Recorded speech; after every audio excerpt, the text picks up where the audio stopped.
There was once a very well-behaved 8-year-old boy named Miles. He did all the things that good children are supposed to do, nearly all the time. He ate all his vegetables, unless they were carrots. He completed all of his school assignments, except for that one time he forgot to finish his homework. He was always nice to his friends, unless you count that one time when he yelled at his schoolmate Tony. And he never spoke back to his parents or got mad at them, with very rare exceptions.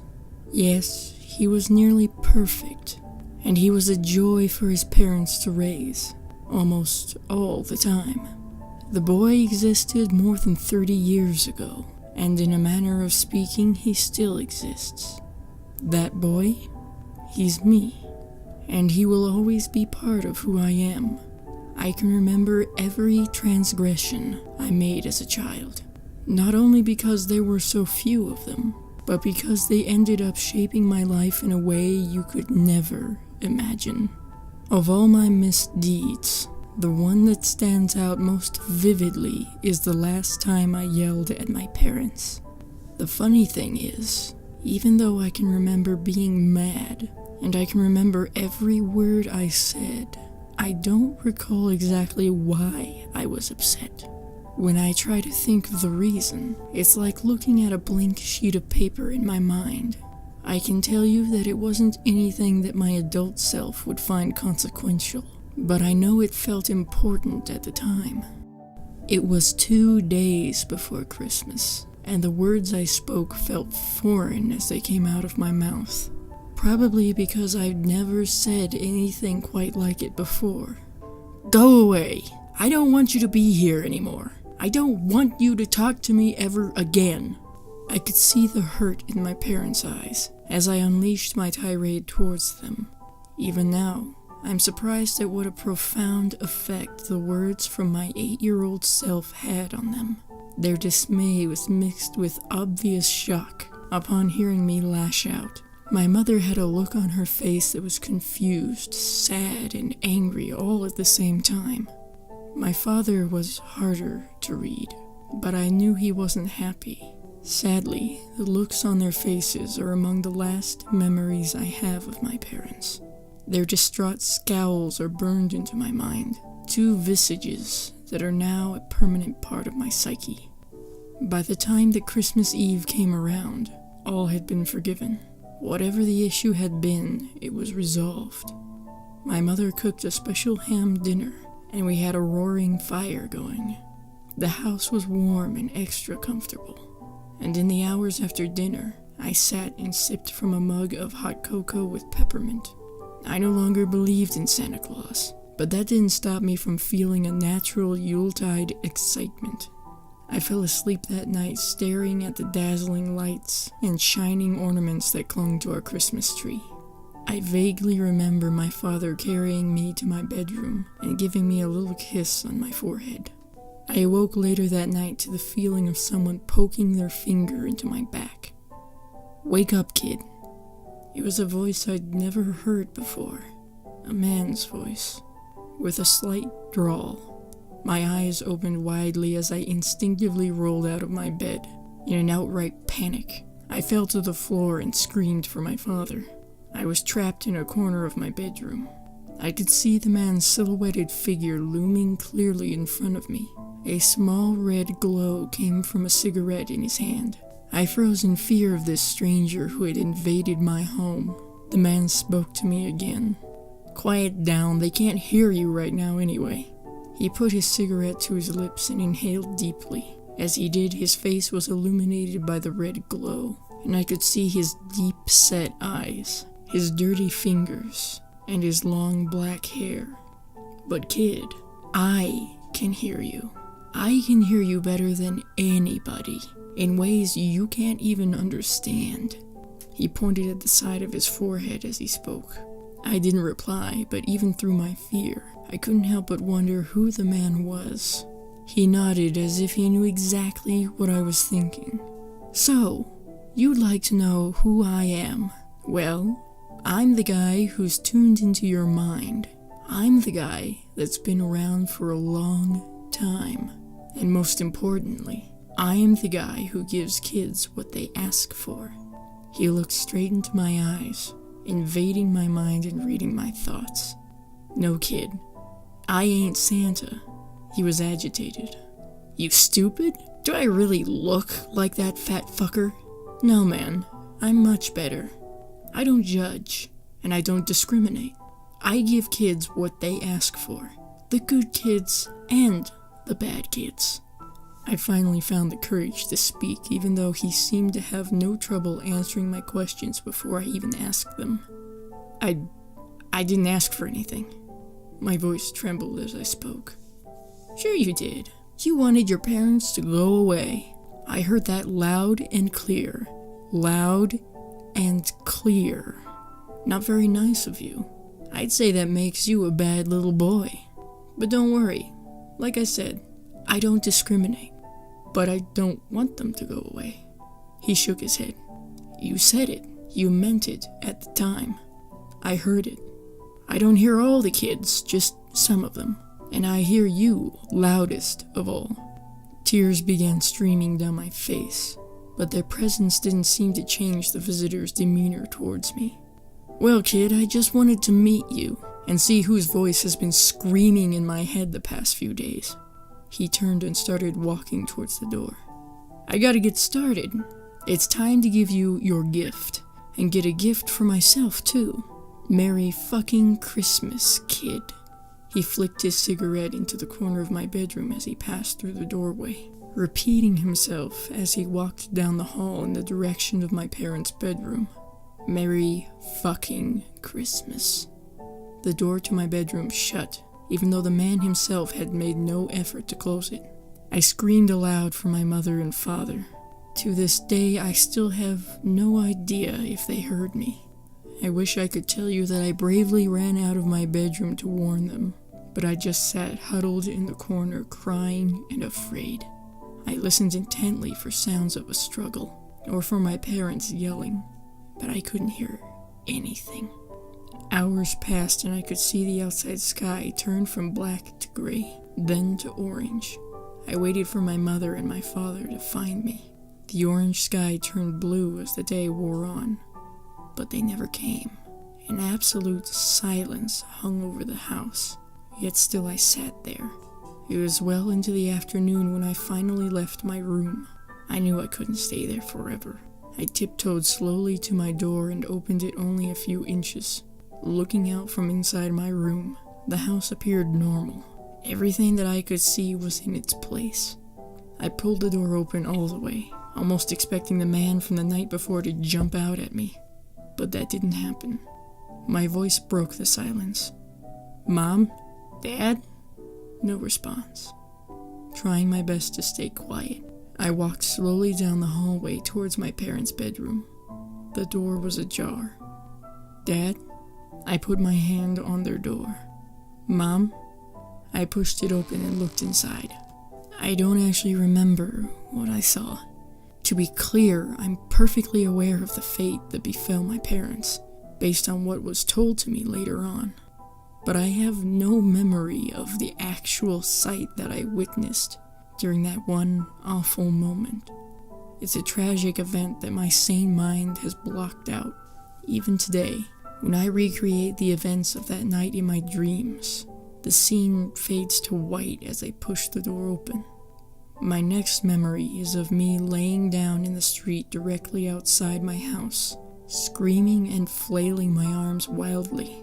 The Porter family, who lived next door, witnessed my distress through their living room window. Mr. Porter exited his house and rushed over to me. He could tell something was seriously wrong. They're dead! It was all I could say. I repeated it again and again. Mrs. Porter followed closely behind her husband and comforted me as he went to check inside my house. A minute later, he exited and promptly vomited in the bushes. No one ever told me the whole story of what they found in that bedroom. At least, not directly. It was explained to me that a very bad person had broken into my house and murdered my parents, even though I already knew as much. what was held back from me at the time, the fact that they'd been decapitated. The cuts were clean, almost surgical. Both bodies were laying on the bed as if they'd been asleep when it happened. The worst part was that their heads were missing, not to be found anywhere. Their bodies were sliced open and strange symbols were drawn on the wall in blood. Other than the carnage itself, absolutely no physical evidence was discovered at the scene. Not one fingerprint, stray hair, or footprint was left behind. Nothing. The police listened to my story once I was ready to talk. I found out later I was considered to be an unreliable witness, mostly because the details of my story didn't mesh with the lack of physical evidence. A specially trained detective and my new therapist sat down with me to review what I'd told the police earlier. The man, he wasn't wearing gloves? I shook my head no. I clearly remembered the cigarette in his hand, and there was no glove. And he threw the cigarette on the ground when he was done smoking it. I nodded yes. And he closed your door when he left your room? I shook my head no, then thought about it, and nodded my head yes. I wasn't really sure. The detective took notes as I talked. He nodded his head pleasantly, but even then I could see the strange look on his face when I told him that the man had read my thoughts. The one thing I never told the police was that 2 days before the murders, I asked for my parents to be gone. The sketch artist came by afterwards. He started off by drawing some Smurfs for me. Then he slowly began working me up to the task of remembering what the murderer looked like. I appreciated his effort. When he was done, the picture looked somewhat like how I remembered the man, but not exactly. I was taken in by my mother's sister, Aunt Janine, and her husband, my Uncle Anton. As unlucky as I had been with the deaths of my parents, I have to say that I was nearly as lucky to have those two in my life. Other than my parents, they were probably the best people in the world who I could have lived with. Looking back at the events in my life, I have to say that today I miss them every bit as much as I miss my parents. Janine worked as an office manager, but she took a leave of absence in the first few months after the murders so that she could be home to support me. Anton worked for a home security firm. He was the kind of man who always had a smile on his face. So much so that it would be impossible for a person to even imagine him angry. He made instant connections with people, and he had a confidence about him that made people want to seek his approval, whether consciously or unconsciously.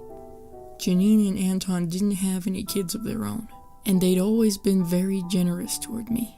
I knew them well, so it was easy for me to slip into their lives. I put a huge effort into making sure that I gave them no trouble, and I asked them for nothing. My conversation with the murderer was never too far from my thoughts, and I could hear an amalgamation of his comments ring through my mind daily. I give kids what they ask for, the good kids and the bad kids. I didn't know what the good kids were given by this man, but I understood all too clearly what happened to the bad children. It was 2 months before I felt like I was ready to go back to school. Janine and Anton and even the school administration were very helpful in understanding throughout the whole process. My classmates welcomed me back with smiles and words of encouragement. It's often said that children can be cruel, but I think it's even more true that they can be sweet and supportive. I really can't emphasize enough how much returning to all my friends helped me along in the healing process. My anxiety began to ebb, and my therapist proclaimed that it was a major milestone for me. Despite the progress in my psychological healing, there were always several thoughts that I couldn't rid myself of. The first was the guilt that I felt about asking for my parents to go away. I knew full well that the murder of my parents was in no way my fault, but there was always that nagging voice that wouldn't let it drop. I'd asked for them to be taken away, and that's exactly what had happened. The second thought was that the murderer would return again the following Christmas. Initially, all the adults assured me that he would be arrested quickly. Then, when that didn't happen, I was promised that there was no way he could ever get his hands on me, and that I was safe. They made sure that I was never left alone, and when Janine went back to work, she only did so part-time, so that she could pick me up when school let out. I also had difficulty with the more unbelievable aspects of what happened that night. I tried to convince myself on a daily basis that the murderer was just a normal man, and that my memory of those fantastical elements was merely my own imagination betraying me. But just like the guilt I felt, the troubling thought that this man was more than just a man didn't subside entirely. For victims of trauma, anniversaries can often trigger symptoms like depression and fear. For me, Christmas was the anniversary of my worst memory. As the summer ended, Janine and Anton, along with my therapist, decided early on that Christmas wouldn't be celebrated in our household that year. Nobody felt that I'd be ready for it, and they were right. Since we knew that Christmas was going to be an ordinary day for us, Janine and Anton made sure to throw me a huge birthday party in October of that year, when I turned 9. It seemed like most of the community turned out. We had a bounce house, ponies, and even a magician. Everyone, including me, had a great day. It was probably the first time in 10 months that I'd grinned. Sure, there had been smiles up to that point, but I'm referring to the type of grin where your teeth show and the elation on your face can't be mistaken. Unfortunately, the joy of my birthday couldn't last forever. Inevitably, the signs of Christmas slowly started popping up not long after Halloween passed, and my anxiety started increasing. Though we weren't going to celebrate it, Christmas would be impossible to ignore. Holiday lights, store displays, television commercials, Yuletide songs pumped over public address systems. How can one avoid all those and still function within society? Though those harbingers couldn't be avoided altogether, Janine and Anton made a concerted effort to minimize my exposure. Instead of letting me watch TV shows, Anton taught me the game of chess, which we played nightly. For the most part, they avoided taking me to any stores and kept me home, or close by as much as possible. Avoiding these triggers probably helped somewhat, but I still couldn't get rid of the tightening feeling in my chest that I felt every morning when I woke up. I managed to avoid any sort of breakdown until the 21st of December. Aunt Janine, because she was taking care of me, had herself been staying at home an inordinate amount of time. Finally, after our 5th game of rummy in a row, she'd had enough. She tossed her cards aside. "You know what, Miles? We've been cooped up too long. Let's get out of here. We'll go get some ice cream. One little trip out won't hurt, right?" I smiled in response. "Okay." Ice cream sounded good, even in the middle of December. Aunt Janine, who was talkative by nature, kept the conversation flowing all the way to the ice cream shop. I suppose this was her attempt to keep my focus away from the lights and the displays that we passed. And it worked too. Ask a kid questions about his favorite superheroes, and he's going to be fairly preoccupied while he talks about them, even the quiet ones. We made it into the shop. I ordered a double scoop of chocolate fudge brownie. We sat down to eat our treats, with Aunt Janine still engaging me in conversation. Just for a brief moment, a nearby toy store's glittering Christmas display caught my eye through the window. They had a life-size poster plastered in their display window. It was a picture of Santa upon a rooftop, posing in a position as if he were just about ready to climb down a chimney. Blazing Christmas lights surrounded the display, and large words spelled out, "What do you want for Christmas?" I tried to turn away, but the colorful lights clouded my vision, enlarging in their scope until they all combined, finally creating a great white light. "Miles? Miles!" My aunt's voice was becoming more and more urgent. I suddenly realized she'd been calling my name for several moments. The cup of ice cream dropped from my hand. I just want them back. At that point, the tears flowed freely.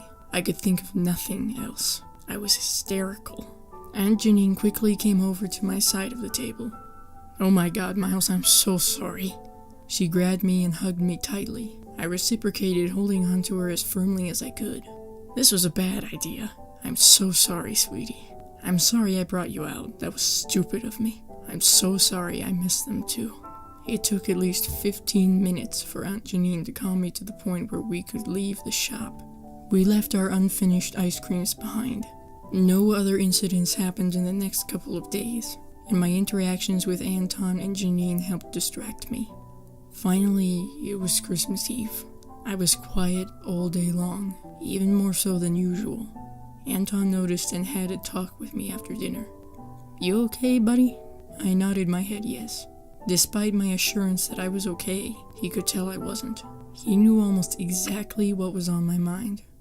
"Come here, Miles. Let me show you a few things." I followed him to the living room window where he moved the curtains aside. "See these windows?" He slapped his hand on the pane to show me how solid it was. "This is the strongest window that they make for residences. My company installed these. They're unbreakable, and there's no way someone can open them from the outside." I stared at the window while on the other side, blackness enveloped the house. He took me over to the door. "See how strong this is? It would take a tank to knock this door down. The back door, too. And there's no other way in." He led me to the alarm control panel that was on the wall. "This is the best system that they make. I installed it myself." He kneeled down to my level. "Miles, you're safe here. Nobody, and I mean nobody, can get in here unless we let them in." He glanced to the side with his eyes. "And don't tell your aunt I showed you this." He moved his coat aside so that I could see the holstered pistol he was wearing. "Just some added protection, but I won't even need this." I nodded, feeling a little bit safer, but not completely. I still worried, not only for myself, but for Janine and Anton as well. Bedtime approached, and Aunt Janine, with an insight usually reserved for longtime mothers, knew the one thing that might make the night a little easier for me. "Miles, do you want to sleep in our room tonight?" she asked. "Yes." I smiled and nodded at the invitation. We would all be able to look out for each other. They'd protect me and I'd be able to warn them if someone came in. They put some soft blankets on the ground for me, right next to their bed. It was in a nice, protected spot in the large gap between the bed and the wall. I couldn't fall asleep for several hours, but I could hear both Janine and Anton begin their nightly slumbers. Their breathing became rhythmic and almost melodic.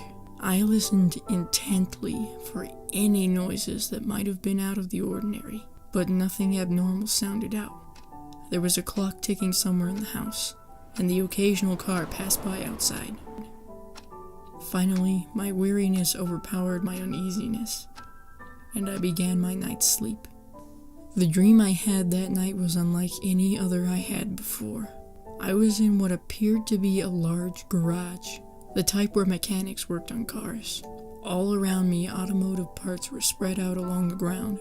Tires were stacked up, and an old rusted chassis filled the center of the room. Grime dripped from the walls. The area was lit by a single overhead lamp. I instantly knew I was dreaming, even though it was the first time I'd experienced a lucid dream. From the corner of the garage, I heard a metal clanging. I turned around to face the sound. Out of the darkness, the man who'd taken the lives of my parents emerged. He spit some phlegm onto the ground and wiped his mouth before addressing me. "Hey kid, don't worry, I ain't gonna hurt you. I'd like to, though. I'd really like to be able to shut you up, but it don't work that way." Despite my grimy surroundings, and perhaps because it was just a dream, this didn't feel like a place of anger and fear. Unlike the year before, I was able to find my voice right away. "Why do you want to shut me up? I hardly ever even speak."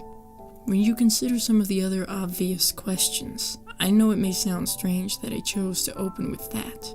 Who was this man? And why did he take interest in me? Those were the questions I was already thinking, but my participation in the dream was guided, as if my actions weren't wholly mine. The man finally responded. "Hell, you quiet ones are the loudest of all. Y'all never stop thinking. Thought after thought. You kids can't ever just shut your brains off. Give me just one loudmouth. Those kids never think about anything. Tell you what, if it was up to me, I'd just rip all your fucking heads off and be done with it. But, like I said, it don't work that way. I ain't allowed to hurt a child. I looked around and came to a slow realization. This isn't my dream, is it? That's a stupid question. You ever dreamed of a place like this? Of course not. This is my dream, kid. I'm parked right outside your house. I just wanted to take a moment to peek in on you.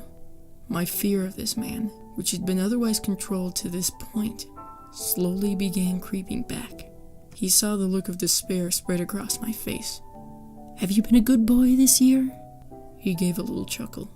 Actually, yes, you have been. Do you remember what I said last time? I give kids what they ask for. The good ones and the bad ones. I shook my head. I didn't ask for anything. I spoke with confidence that I didn't really feel. Sure you did. Kids always ask for something. And don't you worry now, 'cause you're gonna get it. The room and the man began to fade away. See you next year, kid. I get the feeling that you and I are going to be part of each other's lives for a long time. Those were the last words I heard. Pure whiteness consumed me, and then I slept peacefully. My eyes opened. Outside the window, I could see the gray sky that signaled the approaching dawn. The house was eerily quiet. Too quiet. I stayed fixed in my bed on the floor, listening for signs of life from my aunt and uncle, but I could only hear my own heartbeat. I wanted to sit up and look over to them, but I was afraid of what I'd find. The dream had felt so real. I wasn't sure what to think. I continued to listen. Please, I whispered to myself. Let me hear them breathe. Several minutes passed. I still heard nothing. Tears began streaming down my face, and my pillow became wet. I knew deep inside that eventually I would have to look and see if they were okay. I couldn't lie on the floor all day, but my gut instinct told me I didn't want to witness what was up there. Drawing upon my deepest strengths, I put my hands over my eyes and sat up. Slowly I moved a single finger away from my teary eye. There was no blood, no gore. I pulled my hands fully away from my face. I could see Uncle Anton's chest clearly rise and fall. He was sleeping peacefully and very quietly. My Aunt Janine turned in her sleep and mumbled a few nonsense words before resuming her silent rest. I smiled, then I laughed in relief. I could see no evidence that the man had been there. It was still early, but any sense of sleepiness had been pushed away by my earlier feeling of dread. I stood up and walked over to the mirrored closet door. I looked at my red eyes and wiped them dry, while behind me I could see the reflection of my aunt and uncle sleeping soundly. There was no need to wake them. I left the room with the intent of getting something to eat, most likely a bowl of cereal. I walked down the hallway and passed by the alarm panel on the wall. All the lights were green. The doors, the windows, they were all secure. Nobody could have gotten in. Now fully relaxed, I passed through the living room on my way to the dining area. That's when I saw it. Sitting right on top of the dining room table, I froze in place and looked all around to see if there was anything else out of place, but everything else was as it should have been. I turned again to the table and stared at the beautifully wrapped gift box that definitely hadn't been there the night before. It was a large box, maybe about 18 inches square. The wrapping paper that covered it was bright red with sparkles all over it. A pretty green bow covered the top. My aunt and uncle had agreed that we wouldn't be celebrating Christmas that year, yet there sat a gift box atop the dining room table. I wondered if they'd changed their minds. I walked slowly towards the gift, step by step. I stood up on one of the dining room chairs so that I could see the top of the gift. Whoever had wrapped it had taken their time. The box's lid was wrapped separately from the box itself. I lifted it up and peered inside. There was no fade to white for me that time. No, I saw exactly what was in the box, and simultaneously 3 truths occurred to me. The first truth was that the man had been in my house, despite all the security measures he'd gotten in and out without raising a single alarm. The second truth was that the man had been right. I'd asked for something without even realizing it. The third truth was the sinking acceptance that his visits would be an annual occurrence. I stood there on the chair, staring into my parents' dried-out eyes, which were still in their decapitated heads, which were both in the box. I'd said I wanted them back, and the man, however he did it, had heard me, and granted my wish in a manner befitting his evil ways. The ultimate truth that I learned from that day was that there could be no mess-ups in my behavior, and I could want for nothing. I was being constantly watched and my mind being continuously invaded. Bad actions would be severely punished, and even good behavior would lead to its own sick and twisted reward. And that's the story of how a very well-behaved boy became the perfectly behaved boy. And as a perfectly behaved boy, all my desires had been held in check, emotionally speaking. I had to become less than human, so that the visitor would have no fuel for the wicked game he played. Of course, nobody is truly perfect, and there were slip-ups throughout the following years, times when I inadvertently made a wish and asked for something. Those slip-ups were very costly to me, but I don't care to recount the full extent of them here. I think I've given enough of myself for tonight. I'm weary and beaten, but what I will tell you is that after 30 years, I'm no longer afraid to finally say that I want the painful memories to go away. I don't want them anymore. I even said it aloud. I want the memories to be gone. It's cold outside right now, and it's getting late. I think I'll make myself a cup of hot cocoa with some peppermint before turning in. That will make me happy. For the first time in ages, I'm calm and at peace. Looking out the window, I can see all the pretty lights on the eaves of the houses. I don't think I've ever really had the chance to appreciate just how festive they make everything look. For the first time, I just didn't care. But now I'm going to take a few minutes to enjoy them while I can. Good night, everybody, and Merry Christmas.